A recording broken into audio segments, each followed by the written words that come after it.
Você quer apoiar o nosso canal e nos ajudar a produzir mais conteúdo para você? É simples. Basta você acessar o link da lojinha na descrição sempre que precisar comprar algum produto. Com este simples gesto, você estará nos ajudando muito.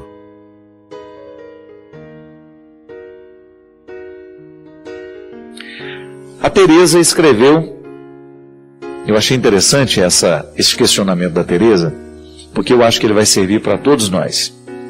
É uma questão que muitas vezes ela é recorrente. Já encontrei muita gente conflituada por causa disso. Padre Fábio, eu sempre agradeço a Deus por uma graça que eu considero ter alcançada. Há muitos anos eu venho pedindo e há alguns anos obtive. Mas por minha fraqueza, às vezes, Padre, eu sinto que eu perco a totalidade da mesma graça, daquela que eu disse ter alcançado, e volto a cometer o mesmo erro. O erro que cometo, Padre, é contrário à graça que eu já alcancei. E isso me deixa arrasada do ponto de vista espiritual. Por que fatores externos, Padre, atingem tanto o meu interior, fazendo-me fraca e fazendo-me pecar novamente? Como posso manter-me na graça alcançada? Peço sua bênção e agradeço. Mas ela apresentou uma questão muito interessante, que na nossa vida espiritual precisa ser bem entendida. Quando a gente faz um propósito de alcançar um resultado, e nós chamamos isso de graça, né? Porque o que é a ação de Deus na nossa vida? É uma ação gratuita, não passa pelo merecimento. Deus concede as graças a todos nós humanos, mesmo quando nós não merecemos. E essa expressão, eu alcancei uma graça, a gente precisa explicar, porque às vezes as pessoas não compreendem bem isso, né? Eu me lembro que quando a minha mãe usava essa expressão, ela estava dizendo a algo muito especial que ela tinha pedido a Deus e que de repente ela percebeu o que estava acontecendo, não é verdade? Alcancei uma graça. Pedi a Deus então a graça de não ter ciúme, ou de deixar de odiar aquela pessoa que é tão difícil para mim. E de repente senti que o meu relacionamento ficou mais leve, eu não estou odiando tanto mais, e de repente aquilo foi passando, alcancei a graça. Mas lá pelas tantas, aquele ódio que estava adormecido dentro de mim, vem para fora. Não é esse caso, não sei do que se trata, aonde é que a Teresa está caindo, mas a gente precisa saber que toda graça alcançada precisa fazer uma espécie de manutenção dela. Não é? Por quê? É muito simples de entender. É porque todo dom que Deus nos dá está sempre amarrado numa tarefa.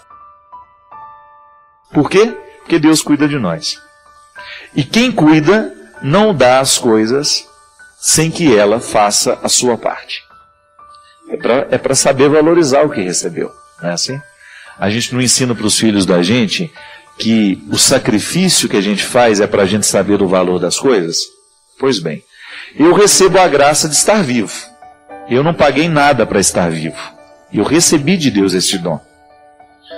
Aí eu preciso fazer a minha tarefa de viver bem essa vida que eu recebi, para que essa graça seja realmente vivida e experimentada com plenitude.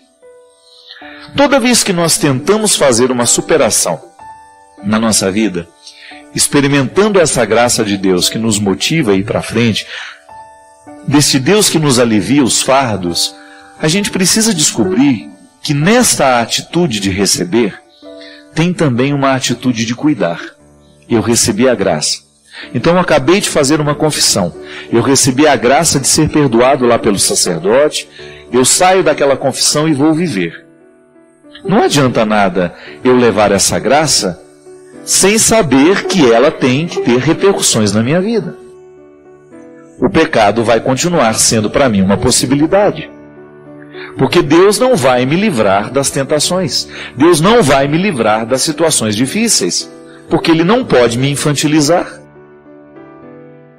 Ele me prepara, Ele me concede a graça, e depois eu preciso dar um jeito de administrar as minhas dificuldades para que eu não perca a graça alcançada. Isso é muito interessante, gente, porque coloca a vida cristã dentro de um contexto de muita maturidade. A proposta de Deus para a nossa vida é uma proposta madura. Eu não posso acreditar que Deus vai livrar o meu coração de sentir ódios. Isso é mentira. Deus vai me dar a consciência, Deus vai acender a minha luz aqui, na minha cabeça, no momento em que eu estiver vivendo o ódio, no momento em que eu estiver tendendo a fazer uma maldade por causa do ódio que eu sinto, tendendo a agredir alguém, a retirar a paz de alguém, a luz da minha consciência vai me acusar, vai me iluminar, para que eu tenha condições de olhar para aquilo que eu estou pretendendo fazer e descobrir que ali não é o melhor caminho e aquela atitude não é a melhor que eu posso ter. Aí você descobre que essa graça, quando auxiliada pela tarefa humana, gera santidade de verdade. Não é? Quando o ser humano faz um esforço para ser melhor, essa graça de Deus cresce e cresce em abundância na nossa vida. Agora, quando eu negligencio a tarefa que eu tenho para ser melhor, para fazer as coisas de um jeito correto, eu corro o risco de prejudicar a graça que eu alcancei. A gente não pode cair nessa tentação de pensar que a graça alcançada já é definitiva. É igual a saúde, minha gente. Quantos de nós passam por problemas de saúde, quase morre? Eu conheço muita gente que passou por câncer muito sério, passou por um câncer que quase a vitimou, e de repente o tratamento deu certo, os médicos acertaram, a graça de Deus, que já estava derramada sobre nós, encontrou essa ação humana, o cuidado na hora certa, detectou no momento exato, e a pessoa foi considerada curada. Aí depois que a pessoa está curada, ela começa a viver esquecendo que ela recebeu o dom, a vida, a cura. E que depois daquela cura, ela precisa administrar melhor ainda a sua saúde para favorecer que a graça de Deus, naquela cura que aconteceu, possa continuar acontecendo, né? Não podemos isolar o acontecimento da continuidade. Então tudo bem, Deus me deu a graça de ser curado, Deus me deu a graça de uma vida nova, de repente eu escapei de um acidente terrível, sério, então vou administrar melhor a minha vida agora, vou correr menos, vou cuidar um pouco mais de mim. Aí sim, a graça que já nos foi dada encontra uma consciência humana iluminada, consciente de que precisa trabalhar no dia a dia, de um jeito tal que favoreça aquilo que Deus nos deu. A administração da saúde é um exemplo muito simples, mas é bastante revelador a respeito disso. A saúde é uma graça. Deus me deu a vida, então eu agora vou administrá-la da melhor forma. Vou ser consciente, né? Vou fazer de tudo para manter a minha saúde, para poder envelhecer com dignidade, para poder ter um dia a dia saudável. Mas veja bem, Deus não vem aqui viver por mim. Deus não vem fazer as minhas escolhas. Quem faz essas escolhas sou eu. E as minhas escolhas podem favorecer ou não a presença dessa graça na nossa vida. O pecado será sempre um desafio para todos nós. Vai estar sempre ao nosso redor. Deus não pode nos livrar dessa experiência. Volto a dizer, senão Ele estaria nos tratando como se fossem infantis. Não. Fazer essa graça de Deus permanecer em nós, para que a gente viva na graça, é uma expressão de São Paulo. A vida na graça é uma vida de esforço, de lutas e de sacrifício.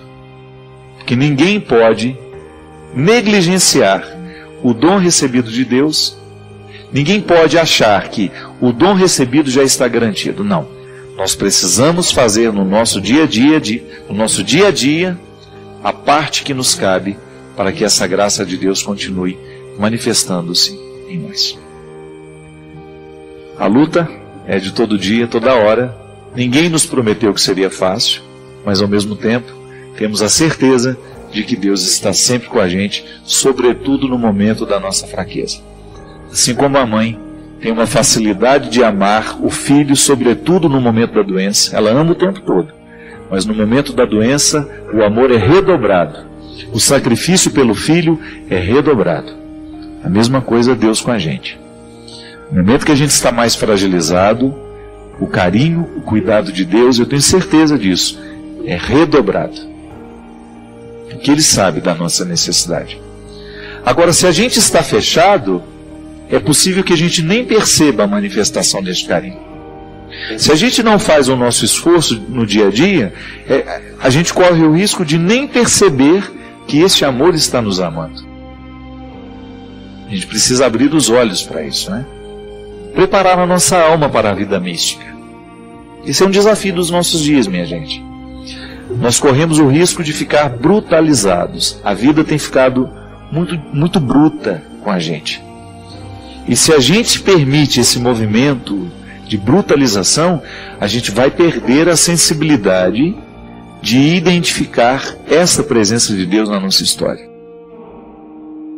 Nós não podemos permitir que essa vida moderna, cheia de possibilidades de comunicação, essa vida muito virtual, ou essa vida dura mesmo, de muita violência, de muita agressão, de muito desrespeito ao ser humano, venha brutalizar a nossa alma e desprepará-la, quase que impossibilitá-la da vida espiritual, que é sempre uma opção muito difícil de ser feita nos dias de hoje, porque a vida hoje nos estimula o tempo todo para viver para fora. É impressionante como hoje a gente encontra gente que vive para fora o tempo todo, que tem muita dificuldade de fazer a experiência da vida interior. E essa é muito necessária. Obrigado pela sua companhia.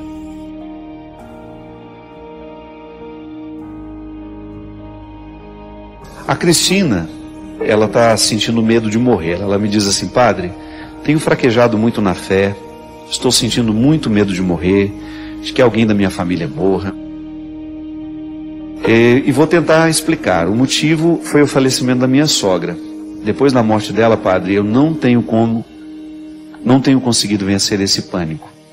Eu sempre imagino que vai morrer alguém da minha casa, sempre fico com pensamentos obsessivos, pensando que nada mais vai existir depois da morte, que tudo isso aqui é em vão. E me angustia demais olhar para as pessoas que eu tenho e pensar que eu posso perdê-las a qualquer momento. O que eu posso fazer, padre? Minha filha, eu não sei quanto tempo tem que a sua sogra morreu, mas a gente sempre passa por um processo assim, toda vez que a gente perde alguém. É natural que na nossa vida a gente sinta medo de perder quando perdeu. É como que se aquela perda abrisse os nossos olhos para que nada é eterno, de que a gente perde sim, o tempo todo alguém vai morrer, o tempo todo nós vamos ter de lidar com o limite.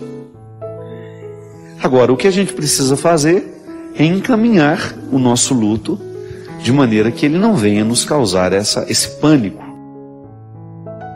Como que a gente pode fazer? Eu acho que a oração ainda é o melhor caminho para nós curarmos esses traumas. É claro que buscar a ajuda de um psicólogo, quando isso se estende muito.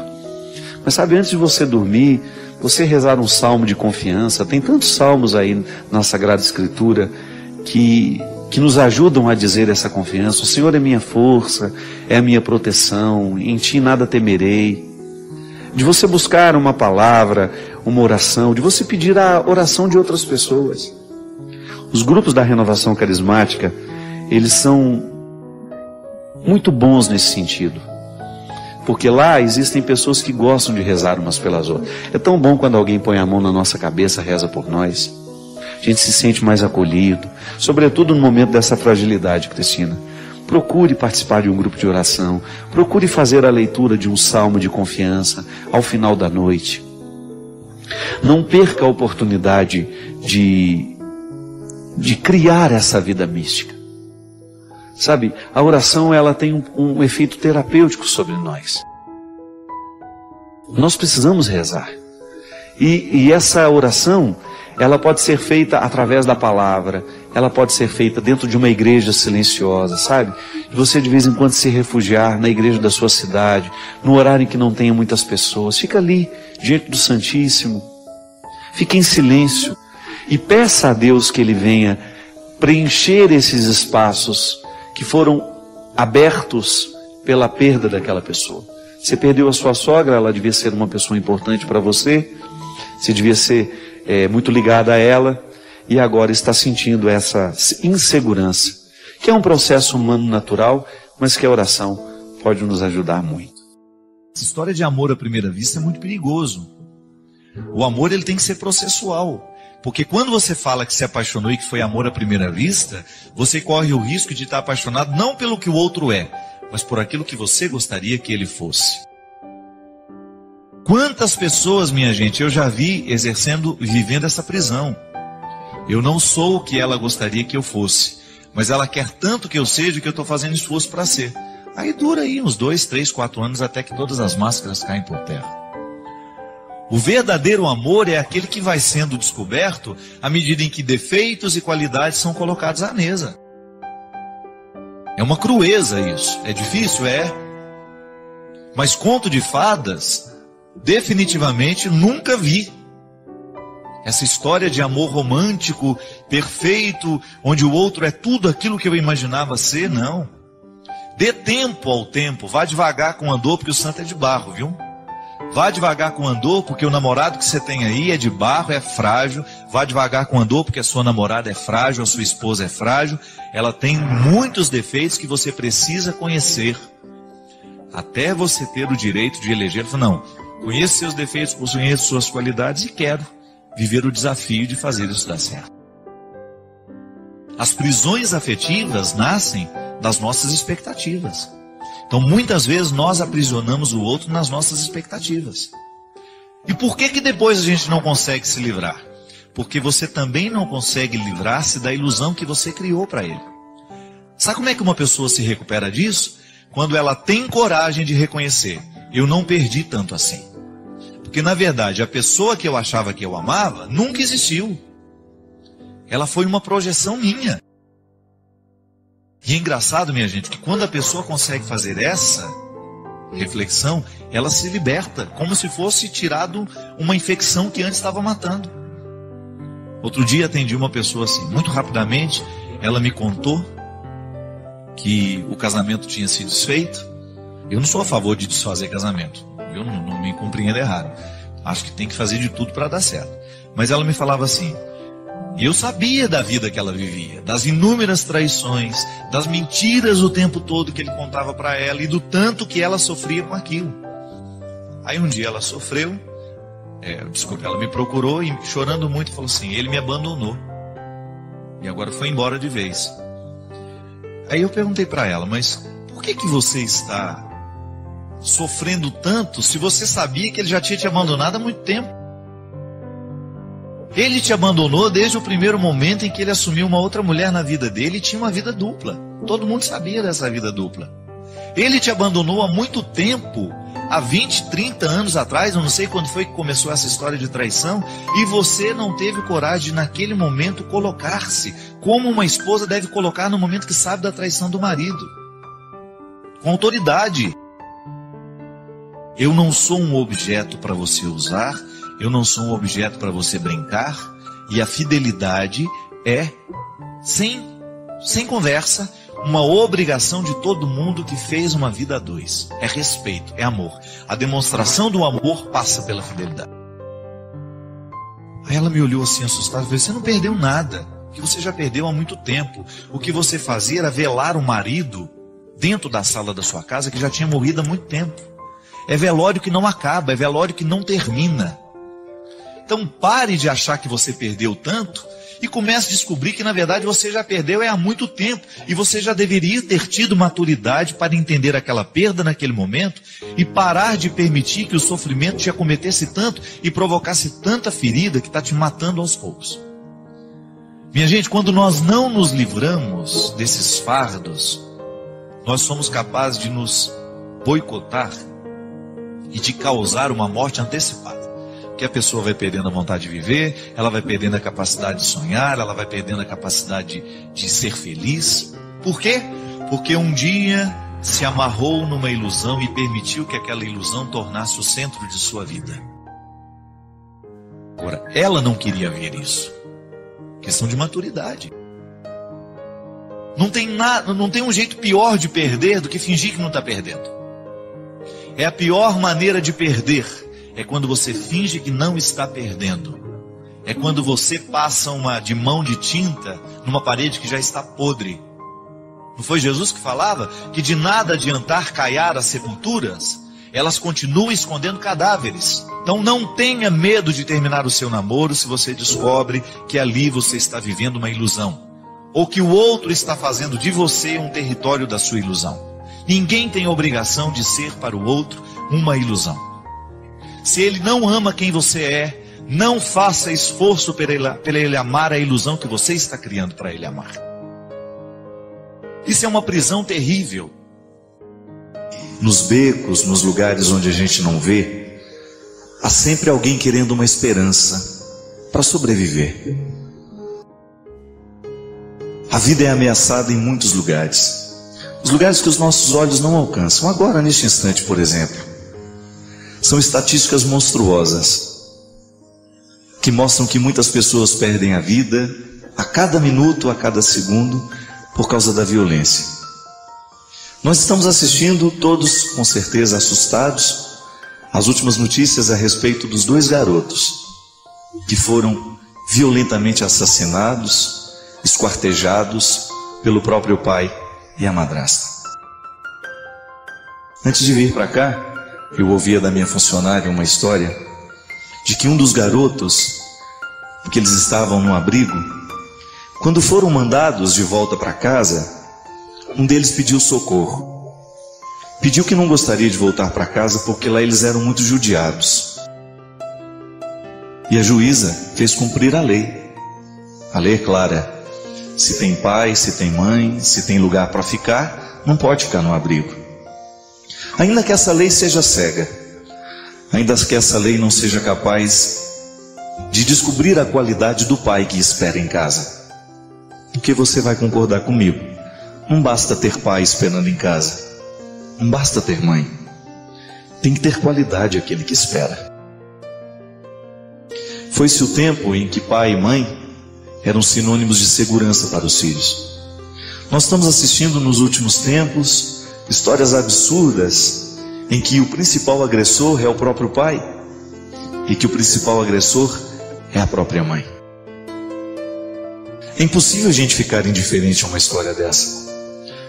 Não acredito que possa haver algum ser humano que seja tão insensível a ponto de escutar uma história dessa e não se perguntar: que mundo é esse que nós estamos vivendo? Que sociedade é essa que nós estamos construindo para deixar como herança para aqueles que a gente ama? Que mundo é esse? Um mundo onde o pai é capaz de esquartejar a cria de suas carnes como se fosse um objeto, como se fosse um animal. Um pai que não é capaz de tomar a defesa, que não é capaz de retirar a criança das mãos violentas de uma madrasta, ou de alguém que não seja capaz de escutar o grito, de alguém que não seja capaz de se sensibilizar diante do sofrimento de alguém que é violentamente agredido. Eu fico pensando, minha gente, que essa dosagem imensa de violência que toma conta dos nossos noticiários nessa semana, ela de alguma forma nos atinge, ainda que sejam em porções menores. Você também espera seu filho em casa. E eu não sei o que você significa na vida do seu filho. Eu não sei o que você significa na vida dos seus. Eu não sei qual é o papel que você representa na vida daquele que você trouxe ao mundo. Um alerta fica para todos nós. Um alerta fica para cada pessoa de bem que não fica indiferente à morte dessas 2 crianças. Que nós precisamos fazer alguma coisa, que nós precisamos nos mobilizar para que esse mundo se transforme, para que esse mundo fique melhor, para que esse mundo não continue sendo palco de tantas atrocidades. Essa vida, ela precisa ser cuidada nas pequenas coisas.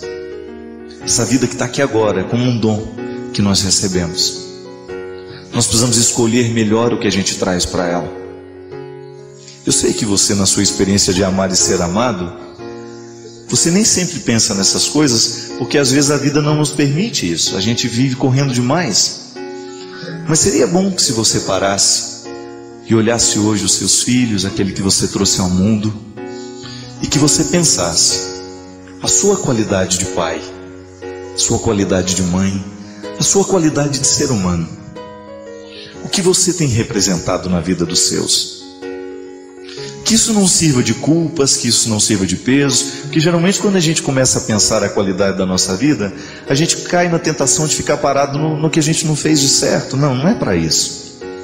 É apenas, quem sabe, um jeito de nos alertar para que essa violência não tome conta de nós também. Porque às vezes a gente não é capaz de gestos grosseiros e grandes como esse. Pode ser que a gente não seja capaz de esquartejar um filho, mas pode ser que pequenas violências também sejam cometidas dentro de nós, dentro da nossa casa. Um jeito estranho de amar, um jeito estranho de ter as pessoas do nosso lado, e que, quem sabe, diante da tragédia dessas duas crianças, isso poderia mudar um pouco o nosso jeito de olhar para as coisas. Pudesse, quem sabe, modificar o jeito como nós olhamos para as pessoas que nós amamos, o jeito como nós olhamos para os filhos que nós colocamos no mundo, o jeito como nós olhamos para a nossa casa, para a nossa família, para tudo aquilo que a gente é, para tudo aquilo que a gente ama. A teologia nos ensina que o processo de revelação de Deus na história, a maneira como nós interpretamos essa revelação passa o tempo todo pelos limites da nossa inteligência. E você tem razão. Nós temos no Antigo Testamento uma imagem de Deus. Um Deus muitas vezes opressor, tirano, bravo, muito severo.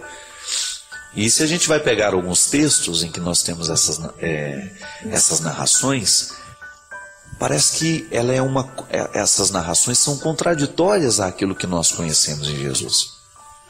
Mas é justamente disso que nós estamos falando. O Antigo Testamento é superado, a visão é aprimorada, porque Jesus nos empresta um novo jeito de interpretar o que é antigo. Jesus é a hermenêutica de Deus. O que é isso? É a partir dele que nós podemos interpretar e conhecer quem Deus é. Por isso que Jesus é a plenitude da revelação. Tudo aquilo que a inteligência humana pôde saber sobre Deus, até o evento Jesus, foi amplamente superado com aquilo que Jesus ensinou. Então veja bem, a inteligência humana, e aí você pega o contexto do judaísmo, que é a religião onde Jesus nasceu, tinha uma compreensão de Deus a partir daqueles moldes do Antigo Testamento. E aí você tem ali narrações, discursos, você tem os salmos, sobretudo os salmos. Nos salmos a gente vê um Deus de batalha, um Deus que vai à frente para brigar, para lutar, que é capaz de matar os seus inimigos. Eu tinha um professor de teologia que ele até dizia assim, olha, se a gente, quando eu preciso rezar esses salmos, eu não consigo entrar num clima de oração porque esses salmos me mostram um Deus muito perverso. Mas veja bem, a palavra de Deus, ela está sempre contextualizada no tempo. Ela servia para a compreensão de Deus, a partir daquelas inteligências, daquelas mentalidades. Quando vem Jesus e nos apresenta esse Deus terno, esse Deus amoroso, não significa que nós vamos jogar fora a Sagrada Escritura antiga e dizer que ela estava errada. Não, nós vamos reconhecer nela o processo através do qual Deus foi se manifestando no mundo. Nós vamos descobrindo a maneira como Deus foi entrando na história, como ele foi sendo revelado, como ele foi acontecendo no tempo e como é que ele chegou ao nosso coração hoje. E nós, de alguma maneira, temos dentro de nós o Antigo e o Novo Testamento sintetizados. Mas muitos de nós ainda foram evangelizados a partir da visão de um Deus cruel, de um Deus vingativo, de um Deus que vigia os erros humanos para poder castigar. As experiências de Deus são diversas. Por quê?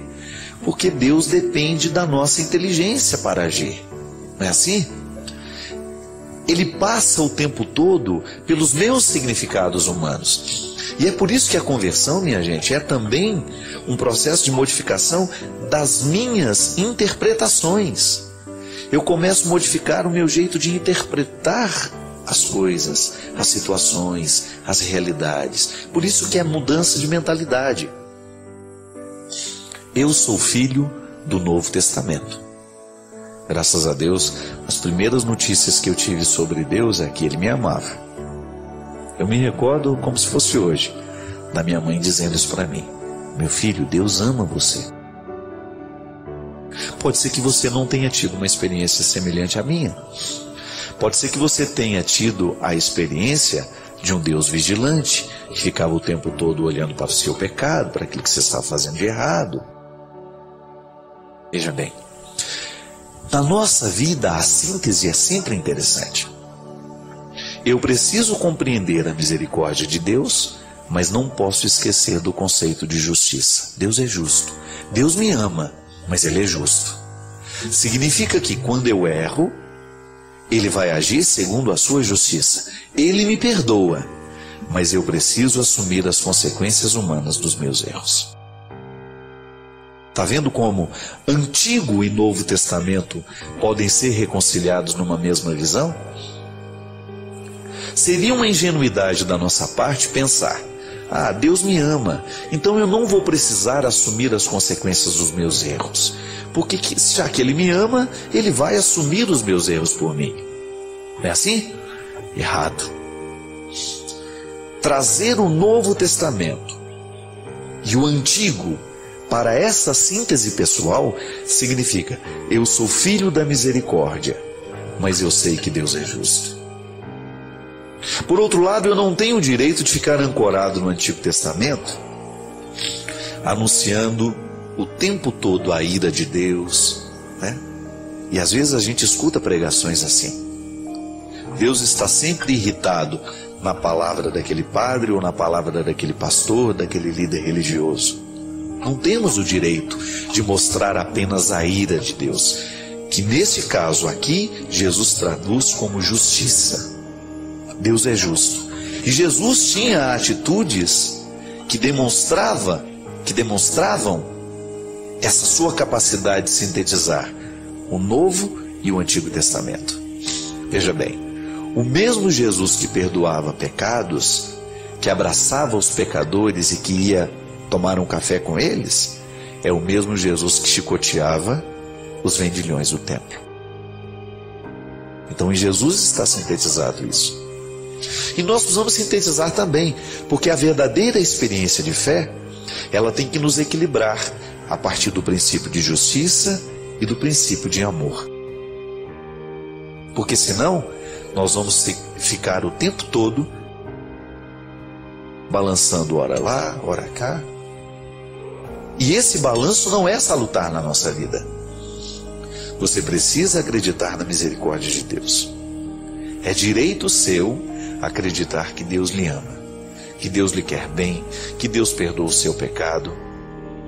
Mas Ele é justo. Então é obrigação sua, é obrigação minha, que a gente tenha cada vez mais clareza de como devemos viver a nossa vida. O que precisamos escolher? O que precisamos jogar fora?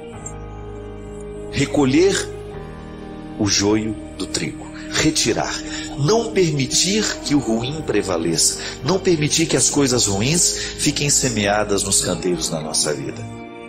Aí sim, nós estamos equilibrando o Deus justo do Antigo Testamento, que naquele momento está descrito a partir de uma linguagem bélica, de uma linguagem de guerra, e que nos assusta, porque nós estamos acostumados com a palavra de Jesus. De repente eu vou para o Antigo Testamento e vejo histórias de um Deus que massacra os seus inimigos. Como é que eu posso acreditar que este Deus massacra os seus inimigos, se na palavra de Jesus Ele está dizendo o contrário sobre Deus? A palavra de Jesus diz que nós devemos amar os nossos inimigos. Mas aí você fala: mas no Antigo Testamento Deus matava os seus inimigos. Veja bem, o que mudou foi a compreensão. A história foi amadurecendo a própria visão de Deus, sobre Deus. E aí a gente foi descobrindo que Deus é amor. Aí a gente chega nessa declaração joanina: Deus é amor. Mas porque Ele nos ama, Ele é justo conosco. Toda vez que alguém nos ama, tem que ser justo conosco, nos deixando assumir os erros que a gente cometeu, vivendo as consequências, mas estando do nosso lado para nos acolher e para nos dar condições de não errar tanto mais. É assim que funciona, minha filha. O equilíbrio do Antigo e do Novo Testamento sendo um norte para a nossa caminhada, um referencial para nos ajudar a ir adiante. É difícil? Não é muito fácil não, mas também não é impossível. Reconcilie dentro do seu coração essas duas dimensões. Um Deus que te ama, mas ao mesmo tempo um Deus que é justo. Isso só vai lhe amadurecer. Reconciliar essas duas dimensões de Deus na sua vida vai lhe transformar aos poucos num ser humano cada vez mais maduro, pronto para viver e experimentar esse amor de Deus na sua vida, mas ao mesmo tempo colocando os pés na história e vivendo com responsabilidade o seu papel aqui. Padre Fábio, sofro muito, a minha dor está conseguindo me desanimar, sobretudo porque minha vida está uma grande escuridão, em todos os sentidos. A minha vida financeira, familiar, pessoal e principalmente sentimental. Nada tem dado certo. Eu tenho tentado andar, mas há mais de 2 anos que isso se repete e repete. E eu já não tenho mais forças, eu me sinto triste, inferior. Não consigo evitar. Preciso de uma palavra de luz, preciso de direção. Minha filha, eu achei interessante porque você citou alguns aspectos da vida, né? Financeiro, familiar, pessoal e principalmente sentimental. Já viu essas salas em que a gente tem vários interruptores? Porque são muitas as luzes que estão ali. Sobretudo quando você tem um ambiente grande, né? Você tem vários focos de iluminação.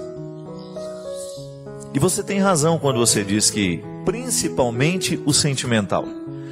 Porque na verdade, quando nós estamos vivendo um apagão sentimental, a gente não consegue acender as outras realidades. Por quê? Por mais que um ser humano seja racional, por mais que ele tenha essa busca, né, de viver um processo racional, de ser um homem equilibrado, uma mulher equilibrada, a razão prevalecendo muitas vezes, né, o sentimento ele é muito forte. O impulso do sentimento sobre a vida humana é muito forte.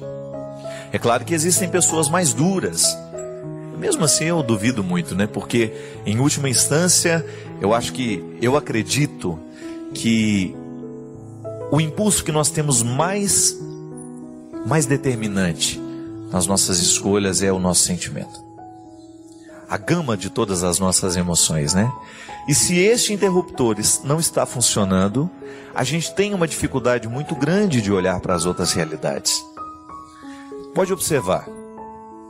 Nós podemos ter um bom emprego, ter uma boa situação familiar, podemos ter uma boa estrutura financeira, mas se os nossos afetos estão desordenados, se a gente está vivendo um processo de traição, de abandono, de solidão, a gente acaba tendo uma dificuldade muito grande de perceber as outras realidades da nossa vida. A gente acaba prejudicando também a relação de trabalho. Outro dia a gente estava até conversando isso, eu com um amigo meu, estava falando para ele, olha, cuidado para que os seus afetos, a sua vida sentimental, amorosa, afetiva, não venha prejudicar o restante da sua vida, porque quando você começa a eleger a sua vida sentimental como mais importante de tudo, você começa sendo ingrato com o seu processo nas outras instâncias. Então, o grande risco, quando nós damos a atenção demais àquele interruptor dos afetos, é que a gente pode perder a referência do que é certo, do que é errado, do que é bom e do que é ruim, no que diz respeito às outras realidades. Volto a dizer, é bem provável que os nossos afetos, os nossos sentimentos queiram prevalecer sobre tudo. E que essa vida sentimental, afetiva, sobretudo no que diz respeito ao relacionamento homem e mulher, quando o seu casamento não está bem, o seu namoro não está bem, ou você está apaixonado, foi rejeitado. Quando isso dá errado, cuidado para que você não jogue todo mundo fora, né? Todas as outras estruturas da sua vida. Então, onde é que está a sabedoria? A gente precisa descobrir. Então, digamos que a minha vida afetiva não está muito bem. Não estou muito equilibrado, não estou me relacionando bem com as pessoas, com aquela pessoa de maneira especial, né? Que aqui é o que me parece. Comece a olhar para as outras realidades, e já que existe um apagão nessa vida sentimental, comece a permitir que a luz do trabalho brilhe um pouco mais, comece a permitir que o brilho da família brilhe um pouco mais. É interessante, por exemplo, às vezes a pessoa está vivendo aquela dificuldade de relacionamento, aí ela se tranca no quarto.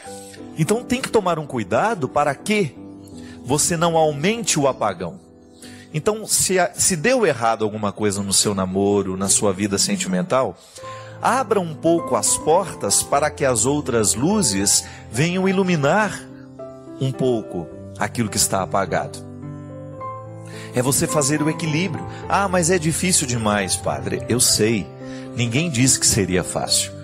Mas se você começa a fazer o seu esforço e dá os seus passos, aos poucos as luzes dos outros cômodos vão acendendo aquele que está parecendo escuro demais. É uma questão de escolha, minha gente. Se você está vivendo uma desilusão amorosa e você começa a intensificar demais essa desilusão, e você começa só a pensar nisso, daqui a pouco o seu trabalho será prejudicado, a sua vida familiar será prejudicada, e consequentemente isso vai fazendo cair uma série de outras coisas. Você vai desestabilizando a sua vida. É por isso que a vida amorosa, ela é muito determinante na vida das pessoas. É por isso que a gente precisa tomar muito cuidado para que essas desilusões não venham provocar outros desastres. E aí tudo depende do investimento que a gente faz, né? Eu particularmente fico muito preocupado quando eu encontro alguém que faz do seu relacionamento afetivo amoroso a base principal, né? Então está namorando e aquele namorado é o centro do mundo. E se ele vai embora? E se ele morre amanhã? Então, claro, é sempre difícil você equalizar o tanto que você está investindo naquele relacionamento. Mas faça outros investimentos também. O grande problema é que às vezes as pessoas fazem um investimento único. Começou a namorar aquele rapaz, ela esqueceu dos amigos que tinha, ela esqueceu da família que tinha, ela esqueceu da faculdade que fazia. Comece a dividir um pouco melhor este investimento que você faz. Comece a doar-se um pouco mais em outras situações, porque se aquilo não dá certo, você tem outras realidades que vão lhe amparar. Agradeço por compartilhar este momento de reflexão. Deixe seu comentário abaixo e compartilhe suas próprias experiências. Não se esqueça de se inscrever para mais inspiração e convidar outros a fazerem o mesmo.